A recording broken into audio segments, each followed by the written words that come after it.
The other day, I made a video on Jake LaRavia, how I believe he's going to be a breakout player for the Lakers. I also really believe in DeAndre Ayton having a bounce back year. I think circumstance and situation matters a lot with DeAndre Ayton. So far in his young career, he's a guy who has struggled with motivation at times. And that really got pointed out after he earned that max contract in Phoenix. Going to Portland, already having a max deal, them being at the start of their rebuild, it makes sense that he kind of reverted into the laid-back version of DeAndre Ayton. There was a little bit of optimism coming into Portland that he could reach another level as a scorer because he's going to have the most opportunity as a number one, I guess you could say. But he's just not that type of player to flourish in a negative situation. You look at his best years, he was in a really good ecosystem. That Phoenix Suns team had Chris Paul, one of the greatest playmakers of all time. Devin Booker was playing the best basketball of his career. You got Cam Johnson, Mikal Bridges,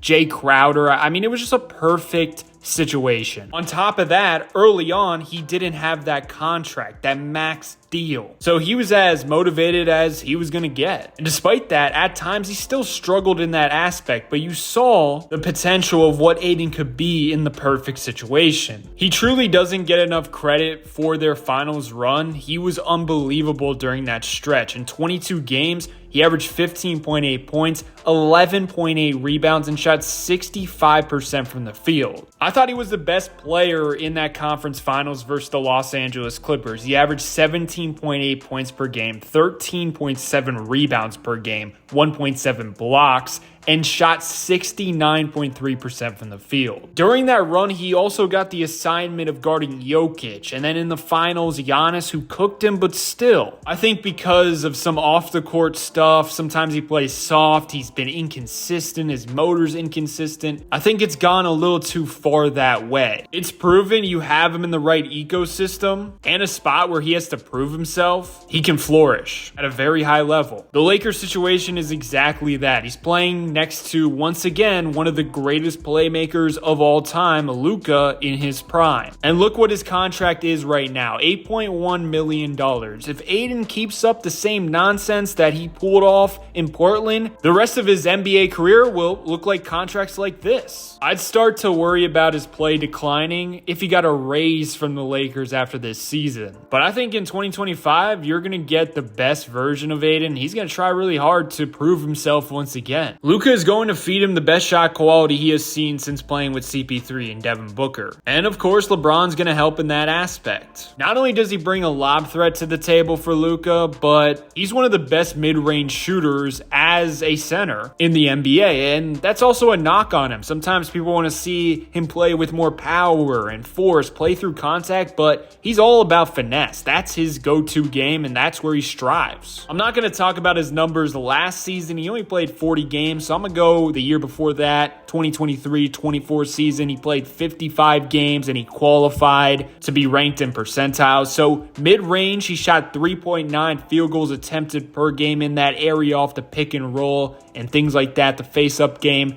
51.2%. That's good for 89th percentile. Then in the paint, where a majority of his shots come from, he shot 5.1 field goals attempted, 97th percentile at 47.5%, 76th percentile. Once again, that's a lot of shots off the pick and roll and things like that. Then in the restricted area, this is just play finishing, usually 4.5 field goals attempted, 74.6%, 90th percentile. So under that three-point line, he's dangerous from pretty much any spot on the court as a big. And once Anthony Davis left, they were really missing scoring from the center position. You saw in the playoffs, they had to go small with Dorian Finney-Smith at the center because Jackson Hayes is just a rim runner at the end of the day. It will just make the Lakers offense more lethal because with Luka, you need shot-ready guys because off pick and rolls, he's going to get double teamed. And when Ayton catches, he's a threat to shoot it right away in the mid-range area or wherever he is. Jackson Hayes, if he caught it at the foul line, he's not shooting it. The only way he's shooting it if he can catch and dunk the rock. And last season, that was their only option at center. When in reality, Jackson Hayes is best served as a backup center and honestly should be the third center on a championship team if we're being real. Ayton also, I think, is underrated defensively if you have the right pieces around him. He's not going to carry you defensively probably like a Rudy Gobert or a Joel Embiid type. But if you have enough on the perimeter, he can certainly help you. On Basketball Index, he graded A in rim disruption, which is a value capturing talent disrupting at the rim, factoring in frequency and disruption of shots at the rim and quality of players defended. Ranked 36 out of 560 players qualified in that category. Rim deterrence, he was solid as well, B+.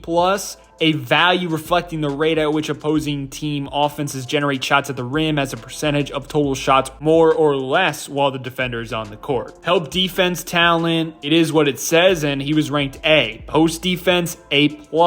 He's actually one of the better Jokic defenders in the league. Of course, he's still going to get cooked by him, but he can hold his own one-on-one at times. One of the only players in the league who can say that. I would say Big Zoo from the Clippers can do that as well. Then screener, mobile defense, an estimate of player capability defending in screen coverages, prioritizing on-ball containment, A-. Unfortunately, he really struggled in the screener rim defense category, an estimate of player capability defending in screen coverages, prioritizing rim defense, D+. He's surprisingly good at switching onto the perimeter in a pinch if he has to, A-. Perimeter isolation defense. And you saw last year, JJ Redick really enjoyed switching on the perimeter, so don't be surprised if you see that Ayton is switching onto smaller players deep into the shot clock or something like that. Also, like I said, if you have a good defensive structure around him, you can really get the most out of him if he's motivated and locked in. We just went over that last season. He really struggled defending the rim in the pick and roll. But in the season the Suns made the NBA Finals, I mean, just look at his grades, all in the A or better category, and the screener rim defense, A+.